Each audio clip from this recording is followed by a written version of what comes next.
Alizeh talk کے معزز سامعین کو علیزہ کمل کا سلام۔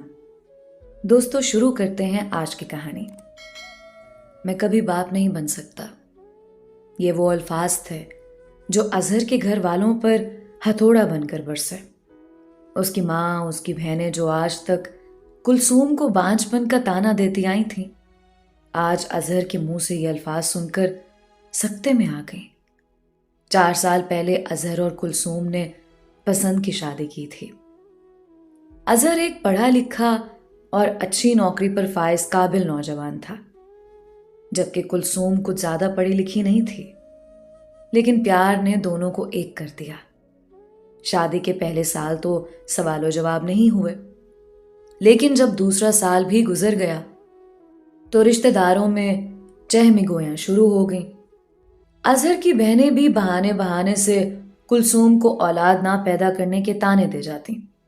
کلثوم خود بھی پریشان رہنے لگی، منتیں مانگ، نفل پڑھ، دعائیں کر، کیا کچھ نہیں تھا جو وہ بیک وقت نہیں کر رہی تھی۔ شادی کو 3 سال گزر گئے۔ اظہر جیسے اب بھی اللہ پر بھروسہ تھا، لیکن اس کی ماں اپنی گود میں پوتے پوتیوں کی بہار کو ترسے جا رہی تھی۔ ایک دن اس نے فیصلہ کن انداز میں اظہر کو کہہ دیا کہ میں تمہارے لیے دوسری بیوی ڈھونڈوں گی، مجھے ہر حال میں اپنے پوتے پوتیاں دیکھنی ہیں۔ یہ آواز کلثوم کے کانوں میں پڑی تو وہ دہل کر رہ گئی۔ دل ہی دل میں ماں نہ بننے کی وجہ سے وہ بھی کسی حد تک بے چین اور پریشان تھی، لیکن اللہ کی رضا کے سامنے سب بے بس تھے۔ شادی کو 4 سال گزر گئے۔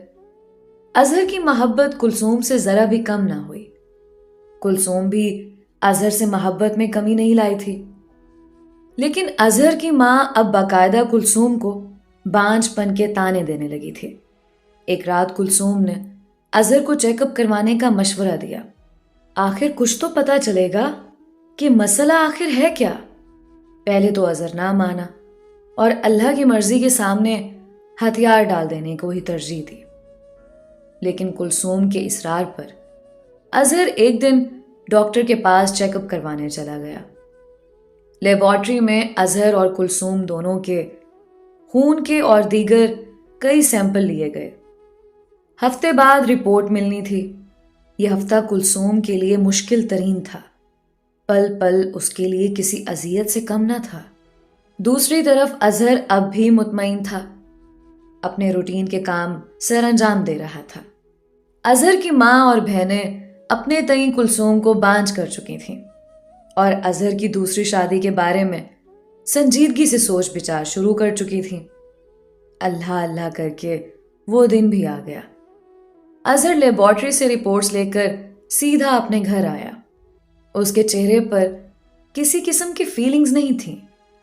گھر میں کلثوم سمیت اظہر کی ماں اور بہنیں بے چینی سے منتظر تھیں کہ کب رپورٹ آئے اور وہ کلثوم کو چٹیا سے پکڑ کر گھر سے نکال دیں اور اظہر کی دوسری شادی کر دیں۔ اظہر گھر داخل ہوا، کئی نظریں اس کی جانب اٹھیں۔ کیا بنا؟ سب سے پہلے سوال کرنے والی اس کی بیوی کلثوم تھی۔ اظہر مسکرایا۔ اظہر کی والدہ نے فوراً کہہ دیا، دیکھا نا، میرا بیٹا بالکل ٹھیک ہے، نقص تو اس چڑیل میں ہے۔ اظہر کیا ہوا؟ کچھ تو بولو۔ کلثوم نے گھبرائے سے لہجے میں دوبارہ کہا، میں باپ نہیں بن سکتا۔ یہ وہ الفاظ تھے جو اظہر کے گھر والوں پر ہتھوڑا بن کر برسے۔ اس کی ماں، اس کی بہنیں جو آج تک کلثوم کو بانجھ پن کا طعنا دیتی آئی تھیں، آج اظہر کے منہ سے یہ الفاظ سن کر سکتے میں آ گئیں۔ نہیں اظہر، تمہیں غلط فہمی ہوئی ہوگی، ایسا نہیں ہو سکتا۔ یہ اس کی ماں کی آواز تھی۔ آخر کون ماں ہو سکتی جس کو اپنے بیٹے میں نقص کی امید ہو؟ لیکن جو ہونا ہے وہ ہو کر رہے گا۔ جی ماں، یہ سچ ہے۔ کلثوم کی رپورٹس بالکل کلیئر ہیں، وہ مکمل تندرست ہے۔ نقص آپ کے بیٹے میں ہے۔ میں کبھی باپ نہیں بن سکتا۔ شادی کے 4 سال بعد اظہر نے اپنے نقص کا اعلان سب کے سامنے کیا تھا۔ کلثوم کے دل میں اچانک سے ایک لہر گزری۔ شاید یہ اطمینان کی لہر تھی، شاید اپنے مکمل ہونے کا خوشگوار احساس تھا، یا شاید اپنے شوہر جو جی جان سے اسے چاہتا تھا، اس کے باپ نہ بن پانے کا ملال۔ کچھ تو تھا جو کلثوم پر طاری ہوا اور پل بھر میں چھٹ گیا۔ اظہر رپورٹس میں جو کچھ تھا پڑھ کر اپنے کمرے میں آ گیا۔ پیچھے اس کی ماں اور بہنیں ابھی تک بت بنی وہیں کھڑی تھیں۔ کلثوم مطمئن تھی، اسے شاید اب کوئی طعنہ نہیں ملے گا۔ اب وہ سب کے سامنے اپنے مکمل ہونے کا زوم بھرے گی۔ آخر نقص اس کی ساس کے بیٹے میں تھا۔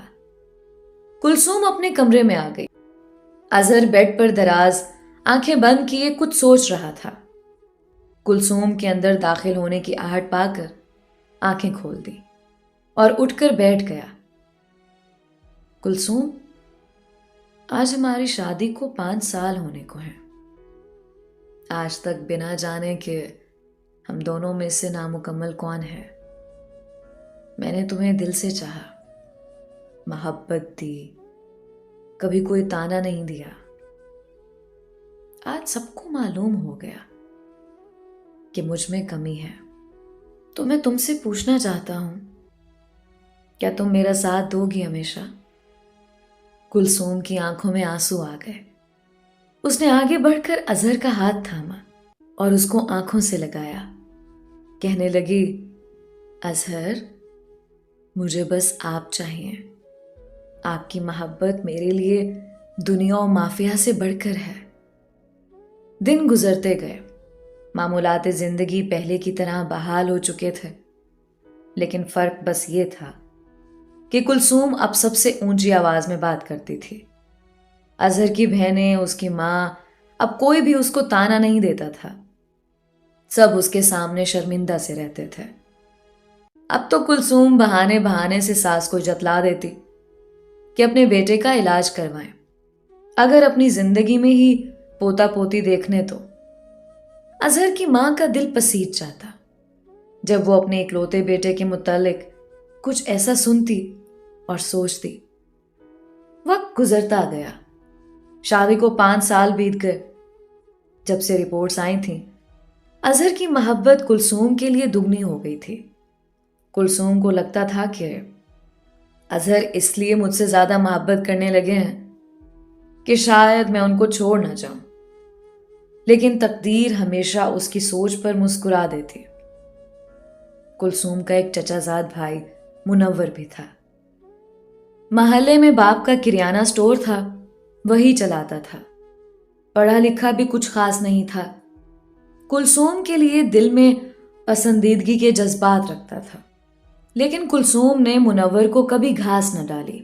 جب سے منور کو اظہر کے متعلق پتہ چلا، اس وقت سے وہ بہانے بہانے سے ان کے گھر آنے لگا۔ کلثوم سے بات بھی کر لیتا۔ چونکہ اس کا چچا زاد تھا، اس لیے کسی کو اعتراض نہیں تھا، لیکن منور کی نیت خراب تھی۔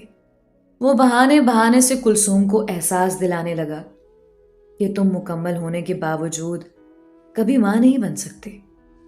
نقص اظہر میں ہے، لیکن تمہیں اس کے ساتھ باندھ دیا گیا ہے تاکہ ساری عمر تم اولاد کا منہ نہ دیکھ سکو۔ پہلے پہل تو کلثوم نے منور کی باتوں پر توجہ نہ دی، لیکن پھر اس نے سوچنا شروع کر دیا کہ میرا کیا قصور جو ساری زندگی ویران گود کے ساتھ گزار دوں۔ لیکن وہ کیا کر سکتی تھی، اس بات کی اسے سمجھ نہیں آ رہی تھی۔ پھر اس نے منور سے بات کرنے کا فیصلہ کیا۔ منور نے جب کلثوم کی باتیں سنی تو دل ہی دل میں خوش ہونے لگا۔ آخر تیر جو نشانے پر لگا تھا۔ منور نے کلثوم کو 2 ٹوک کہہ دیا، اگر تم اولاد چاہتی ہو تو اظہر سے پیچھا چھڑانا ہوگا۔ کلثوم ایک بار تو دہل گئی، لیکن ماں نہ بن سکنے کے احساس نے اس کو مغلوب کر لیا۔ کیسے منور؟ کیسے جان چھڑا سکتی میں اظہر سے؟ میں طلاق نہیں لے سکتی منور، میں کبھی ایسا نہیں کروں گی۔ ارے طلاق کا کون بدبخت کہہ رہا؟ میں تمہیں ایسا طریقہ بتاؤں گا کہ سانپ بھی مر جائے گا اور لاٹھی بھی نہیں ٹوٹے گی۔ کلثوم نے حیرانگی سے پوچھا کہ کیا طریقہ؟ منور نے اپنی ساری پلاننگ کلثوم کو بتا دی۔ کلثوم نے سب کچھ سن کر منور کے منہ پر زور سے تھپڑ مار دیا۔ کچھ ہوش میں تو ہو تم؟ منور یہ کیا بکواس کر رہے ہو؟ دیکھو کلثوم، اظہر سے جان چھڑانے کا یہی ایک طریقہ ہے، ورنہ رہو ساری زندگی تم اس نامرد کے ساتھ اور ترستی رہو اپنی اولاد کو۔ اور ہاں، آئندہ مجھ سے بھی بات نہ کرنا۔ یہ کہہ کر منور وہاں سے اٹھ کر چلا گیا، جبکہ کلثوم گہری سوچوں میں گمسم کافی دیر تک وہیں بیٹھی رہی۔ جب سے کلثوم منور سے مل کر آئی تھی، اس کے ذہن میں ہلچل سی مچی ہوئی تھی۔ اس کو سمجھ نہیں آ رہا تھا کہ وہ کیا کرے۔ ایک طرف اس کا شوہر اظہر تھا جو اس کے لیے ساری دنیا سے لڑ سکتا تھا، اور دوسری طرف اس کا ماں بننے کا خواب تھا۔ اظہر یہ سوچے بغیر کہ اس کی بیوی آج کل کن خیالات میں گھری ہوئی ہے، کلثوم پر محبت لٹا رہا تھا۔ بعض دفعہ تو کلثوم کو بھی شرمندگی ہونے لگتی کہ یہ شخص میری محبت میں کس قدر پاگل ہے کہ میرے علاوہ اس کو کوئی چیز دکھتی ہی نہیں۔ لیکن دوسری طرف کلثوم کا ماں بننے کا خواب تھا جو اظہر کے ساتھ رہ کر کبھی پورا نہیں ہو سکتا تھا۔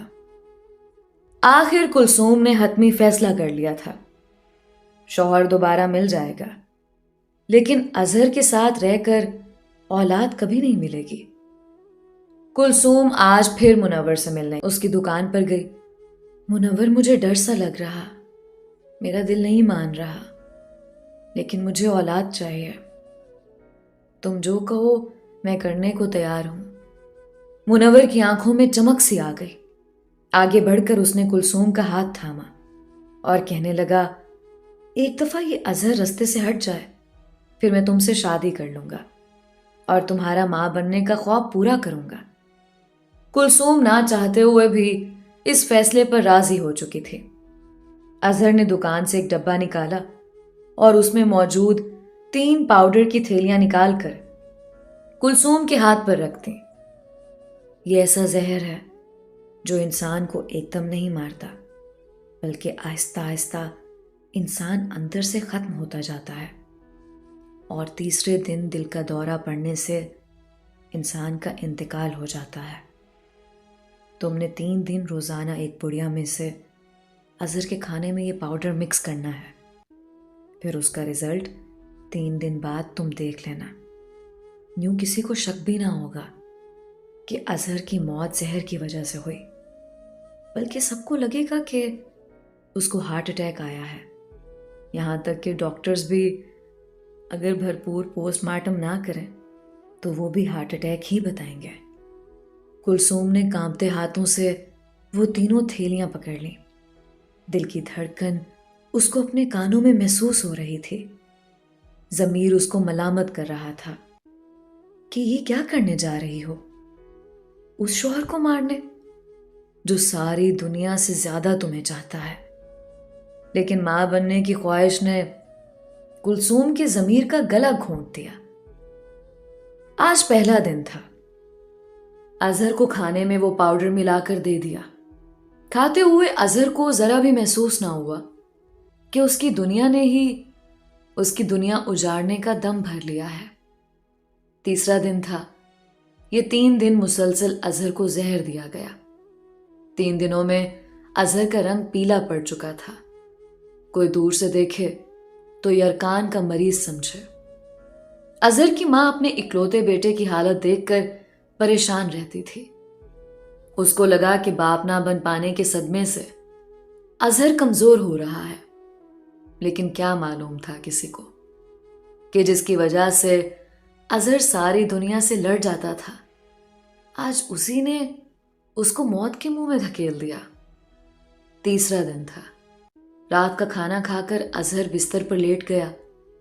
اچانک اس کے منہ اور ناک سے خون بہنے لگا۔